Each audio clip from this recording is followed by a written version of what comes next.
कोई हिंदू, कोई मुस्लिम, कोई ईसाई है, सब ने इंसान न बनने की कसम खाई है। इतनी खूंखार तो न थी पहले इबादत गाहें, ये अकीदत है कि इंसान की तन्हाई है। जनाब नदीमुल हक साहब को आवाज़ देना चाहूँगी कि आकर अपनी कीमती बातों से हम सबको रोशनास करें। जनाब ऑनरेबल जनाब MP राज्यसभा नदीमुल हक साहब, पुरजोर तालियों के साथ। इतनी कमज़ोर तालियों से आपके ऑनरेबल गेस्ट क्या बातें करेंगे, एकदम ज़ोरदार तालियों के साथ इनका स्वागत किया जाए। बहुत बहुत शुक्रिया।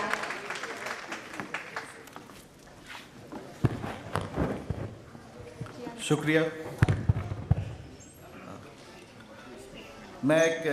जब इन्होंने कह दिया इनकलाब की बात, तो मैं इनकलाब के एक शेर से शुरू करता हूँ कि देखना है जुल्म कितनी ठोकरें खाने को है, देखना है जुल्म कितनी ठोकरें खाने को है, बेकसी कहती कि अब तो इनकलाब आने को है।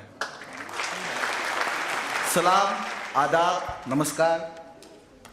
स्टेज पर बैठे हुए जितने धर्म गुरु हैं, जितने हमारे मजहबी रहनुमा यहाँ मौजूद हैं, भाई शमीम अहमद और बहन शाइस्ता बानो और दीगर जितने मेहमान यहाँ बैठे हुए हैं, और आप सब, आपको सब को फिर से मेरे दिल से सलाम।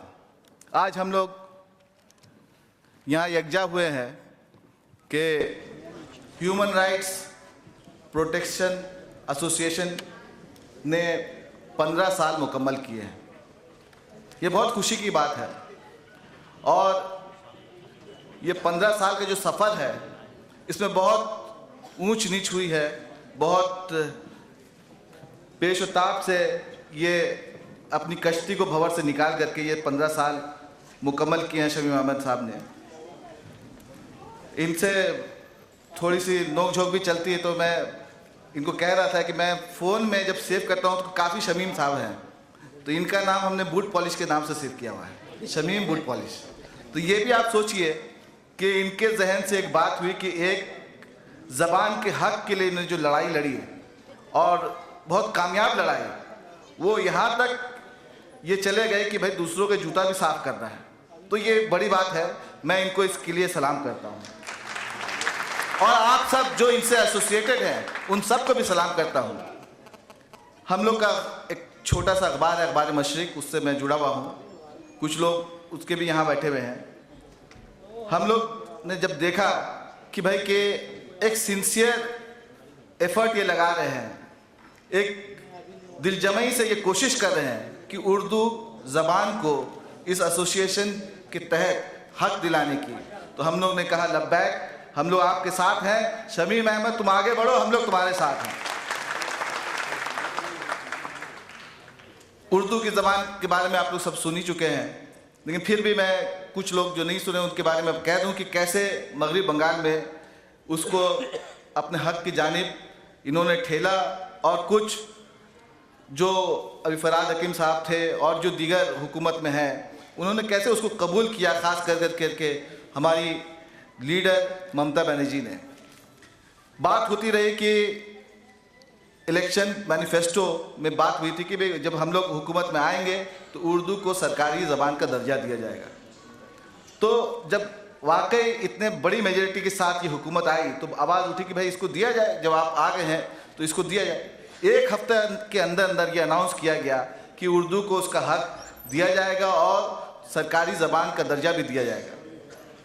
लेकिन एक हफ्ते के बाद बोले कि भाई कि सब लोग कहने लगे कि भाई ये तो अनाउंसमेंट हुआ, सिर्फ इसमें तो कुछ होगा नहीं।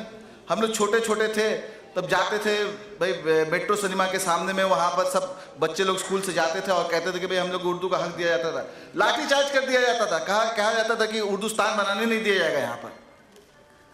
तो हम लोग को बहुत खुशी हुई कि भाई ऐसा कम से कम एक हुकूमत ने ये ऐलान तो किया कि उर्दू को दिया जाएगा। लेकिन हम ही लोग में से कुछ लोग बोले कि भाई ये तो खाली ऐलान हुआ है, इससे होगा क्या। तो हम लोग ने फिर आगे बढ़ाया बात कि भाई कि ये तो ऐलान हुआ, इसमें तो कुछ नहीं होगा। तो एक जियो निकाला गया कि भाई कि गवर्नमेंट ऑर्डर कि उर्दू को जहाँ जहाँ 10% उर्दू बोलने वाले हैं वहाँ वहाँ उर्दू को सरकारी ज़बान का दर्जा दिया जाएगा। लेकिन उसके बाद कुछ दिन के बाद फिर ये हो गया कि भाई ये तो ज्योति बासु भी एक तो 1981 में एक जियो निकाले थे, उसमें भी तो आज तक कुछ अमल नहीं हुआ, क्या हुआ, कुछ नहीं हुआ। फिर कोई बात कुछ दिन चली, हम लोग ने फिर एक मुस्तहकम और एक जगह सर जोड़ करके बैठे और ये फिर फैसला किया गया कि भाई ये अपील फिर दीदी के पास जाना चाहिए कि भाई खाली जियो से नहीं होगा, हम लोग को बाज़ाब्ता कानूनी तरीके से एक्ट बना करके देना होगा। ये बात अगर हम लोग इस सोमवार को उनको कहा तो अगले सोमवार को असेंबली में आप यकीन कीजिए ये एक्ट आ गया, स्पेशल लैंग्वेजेस एक्ट पे तरमीम किया गया और उर्दू के साथ साथ 5 और ज़बानों, दीगर ज़बानों को ये सरकारी दर्जा दिया गया। तो हम शुक्रगुजार हैं इस हुकूमत के कि इन्होंने कम से कम समझा कि इस ज़बान को ये अहमियत दी गई, ये उसका हक मुकाम दिया गया। और इसमें आप मानिए चाहे नहीं मानिए, मेरे ख्याल से ह्यूमन राइट्स प्रोटेक्शन एसोसिएशन का यही सबसे बड़ा अचीवमेंट है आज तक, मैं तो मानता हूँ ये। और इसमें इनकी मुसलसल मेहनत और ये जद्दोजहद कि उर्दू को हक दिलाना है, इसमें मैं फिर से इनको कहूँगा कि भाई आपका बहुत बहुत शुक्रिया। और जितने लोग यहाँ पर हैं वो उनकी तारीफ करते हैं इसमें, और आप इसमें लगे रहिए, शमीम साहब और आपकी टीम जो है इसमें लगे रहिए। इसमें मजीद कामयाबी की ज़रूरत है, अभी भी बहुत काम बाकी है। ऐसा नहीं कि भाई ये हक मिल गया और सब चीज़ हो गए, अभी भी काफ़ी इसमें दिल्ली क्या बोले दूर तो नहीं, आधा रास्ता तक पहुँच गए। बात ये हो रही कि ह्यूमन राइट्स प्रोटेक्शन एसोसिएशन के 15 साल पर किए कम्युनल हारमनी डे के हिसाब से भी मनाया जा रहा है और कम्युनल हारमनी पर भी सब लोग बोल रहे हैं।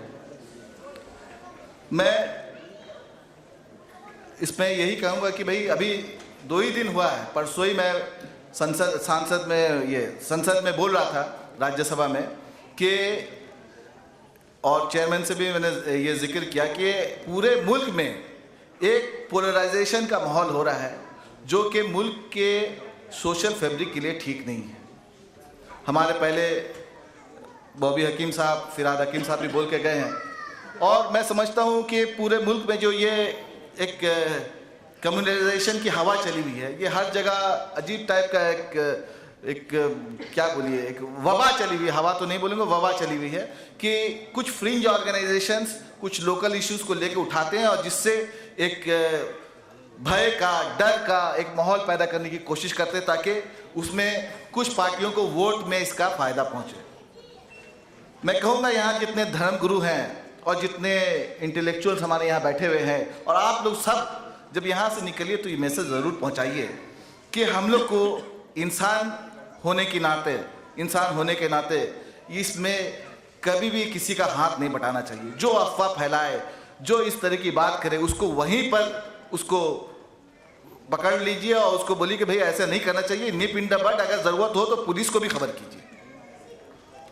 वो एक गीत है शायद कि ना हिंदू बनेगा ना मुसलमान बनेगा, इंसान की औलाद है इंसान बनेगा। तो ये हम लोग को कम से कम इस पर कायम रहना चाहिए कि हमारे किसी बात से, हमारे किसी एक्शन से, हमारे किसी कदम से किसी दूसरे मज़हब वालों को या दूसरे तबके वालों को चोट नहीं पहुँचे, दर्द नहीं हो, तकलीफ़ ना हो। ये जिम्मेदारी अगर हम लोग खुद लें, हम लोग सब मिल करके लें तो मेरे ख्याल से इंशाअल्लाह कम्युनल हारमनी आगे बढ़ेगी। मैं बस इनको सिर्फ हौसला दे के इनको, इनकी टीम को और आप सबको अपनी बात ख़त्म करता हूँ कि उठ कमर बांध क्या डरता है, उठ कमर बांध क्या डरता है, फिर देख खुदा क्या करता है। शुक्रिया।